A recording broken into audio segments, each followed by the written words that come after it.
السلام علیکم ورحمۃ اللہ۔ میں محمد افتخار بیچلر آف فارماسسٹ۔ آج ہم بات کریں گے بواسیر کے تعلق سے۔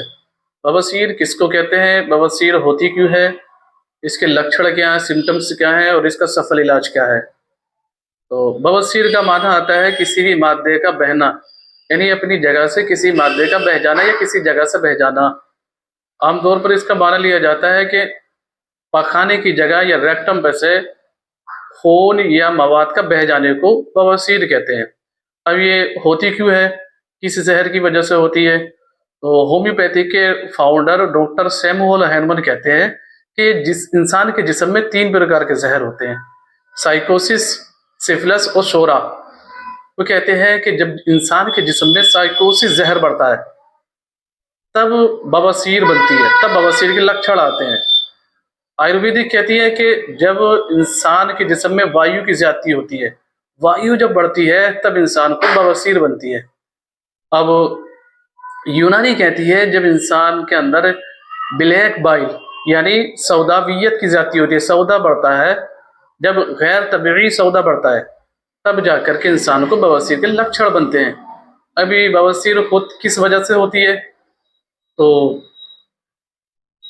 ہومیوپیتھی کہتی ہے کہ جو انسان سائیکوسس والی غذائیں کھاتا، مثال کے طور پر جن کے اندر کاربن کی زیادتی ہے، یا فاسٹ فوڈ ہے، یا بڑے کا گوشت ہے، یا پھر بولر مرغی کا گوشت ہے، یہ چیزیں انسان کے جسم کے اندر سائیکوسس زہر پیدا کر دیتی ہیں۔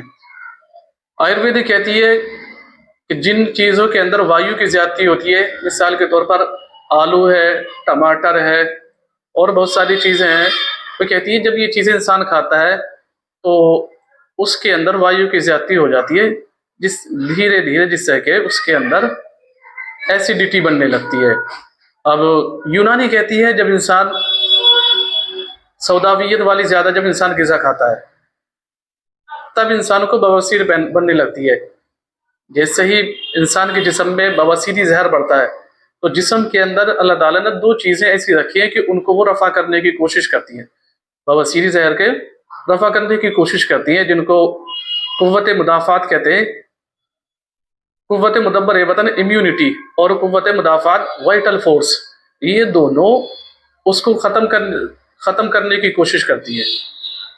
لیکن جب یہ کمزور پڑ جاتی ہے، وائٹل فورس اور امیونٹی جب یہ کمزور پڑ جاتی ہیں تو رفتہ رفتہ دھیرے دھیرے یہ زہر انسان کے خون میں سرایت کر جاتا ہے، اس کے اندر پھیل جاتا ہے، جس کی وجہ سے اس کے بعد اس کے جسم کے بیرونی حصے پر بواسیر کے لکھن دکھائی دینے لگتے ہیں، خاص کر کے انسان کے پخانے کی جگہ پر ریکٹم پر اس کو بواسیر کے لکھن آنے لگتے ہیں۔ اس کی اسٹارٹنگ کس طریقے سے ہوتی ہے، جب انسان کاربن ڈائی آکسائڈ والی زیادہ غذا کھاتا ہے تو رفتہ رفتہ اس کو پہلے کانسٹیپیشن ہوتی ہے، کانسٹیپیشن ہونے کے بعد میں جب بندہ ٹوائلٹ میں جاتا ہے، پخانہ کرنے جاتا ہے، تب اس کو لیٹرین میں دقت ہوتی ہے، پریشانی ہوتی ہے، بندہ زور لگاتا ہے، جس کی وجہ سے یہ ہوتا ہے کہ پخانے کی جگہ کی جو شریانیں ہوتی ہیں، عروق ہوتی ہیں، وہ پھٹ جاتی ہے، وہاں سے اس کو خون آنے لگتا ہے۔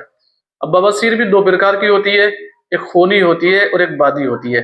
بادی کس طریقے سے ہوتی ہے، بادی کی اسٹارٹنگ جو لکھن ہیں، سمٹمز علامات ہیں، وہ سب سے پہلے یہ آتی ہے کہ انسان کے پخانے کی جگہ پر اس کو تھوڑی کھجلاہٹ محسوس ہوتی ہے، جس طریقے سے وہ کھجاتا ہے، ایچنگ ہوتی ہے، جب وہ کھجاتا ہے تو اس کو بہت ریلیف ملتا ہے، اس کو مزہ آتا ہے۔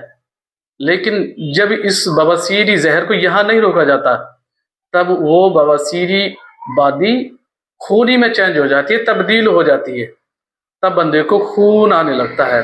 اس کے بعد دھیرے دھیرے جب بندہ زور لگاتا ہے، پخانہ صحیح نہیں آتا، ٹائٹ آتا ہے، تب زور لگانے کے بعد میں اسی ریکٹم پخانے کی جگہ پر جو عروق لگی ہوئی ہوتی ہے، شریانہ ہوتی ہیں، اس کے شریانوں کے آخر میں گلینڈز ہوتے ہیں، وہ پھول جاتے ہیں، وہ باہر نکلنے لگتے ہیں یا پھر اندر رہتے ہیں، تو انہی کو لوگ کہتے ہیں کہ اب ان کو مسے بن گئے، اب یہ مسے والی میں شمار ہونے لگتی ہے، کاؤنٹ ہونے لگتی ہے۔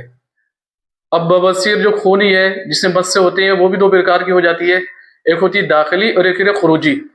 داخلی میں کیا ہوتا ہے کہ انسان کے اندر مسے رہتے ہیں، لیکن جیسے ہی وہ پخانہ کرنے جاتا ہے بہت ٹائم ہو جاتا ہے تو زور لگاتا ہے تب وہ باہر کو آ جاتے ہیں.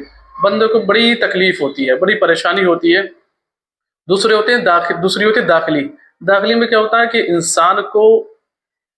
انسان کے ریکٹم کی جگہ پر مسے ہوتے ہیں, بیرونی طور پر باہری علاقے میں ہوتے ہیں, ان میں اتنی پریشانی نہیں ہوتی ہے. اب اس کے جسم کے اندر سمٹمس کیا آتی ہے, انسان کو نیند نہیں آ پاتی ہے کیونکہ جسم میں خشکی ہوتی ہے, آنتوں میں اس کے خشکی ہوتی ہے, نیند نہیں آتی ہے, بے چینی رہتی ہے, انسان کروٹیں بدلتا ہے. خاص کر کن حضرات کو ہوتی ہے سب سے زیادہ بواسیر مردوں کے مقابل عورتوں کو زیادہ ہوتی ہے. لیکن جس عورت کی ماہواری صحیح طریقے سے آتی رہے, اس میں کوئی دقت, یہ بلیک لوتھڑے کالے لوتھڑے اگر اس کی ماہواری میں نہیں آئیں تو اس عورت کو نہیں ہو پاتی ہے. لیکن جس کی ماہواری میں خرابی ہو جاتی ہے, خرابی پیدا ہو جاتی ہے, پھر اس کے اندر یہ سائیکوسس زہر پیدا ہونے لگتا ہے, جس کی وجہ سے پھر اس کو بھی بواسیر بن جاتی ہے. تو یہ اس کی لکھڑیں رہتی ہیں, اس کی علامات ہیں. اب اس کا سفل علاج کیا ہے؟ تو سب سے پہلے ہمیں غذائیں, وہ چیزیں چھوڑنی پڑیں گی جن کے اندر کاربن ڈائی آکسائڈ کی زیادتی ہے, جن کے اندر وایو بڑھ ہوئی ہے, جن کے اندر سائیکوسس زہر پایا جاتا ہے, یا جن کے اندر سوداویت پائی جاتی ہے. ہمیں وہ چیزیں لینی ہے جن کے اندر سوڈیم ہے, جن کے اندر سالٹ ہے, نمک والی غذائیں ہیں, یا پھر ہمیں کاربوہائیڈریٹ والی غذائیں لیں گے, تب جا کر کے ہمیں اس سے ریلیف ملے گا. امید ہے کہ آپ میری بات کو سمجھ چکے ہوں گے. السلام علیکم ورحمۃ اللہ.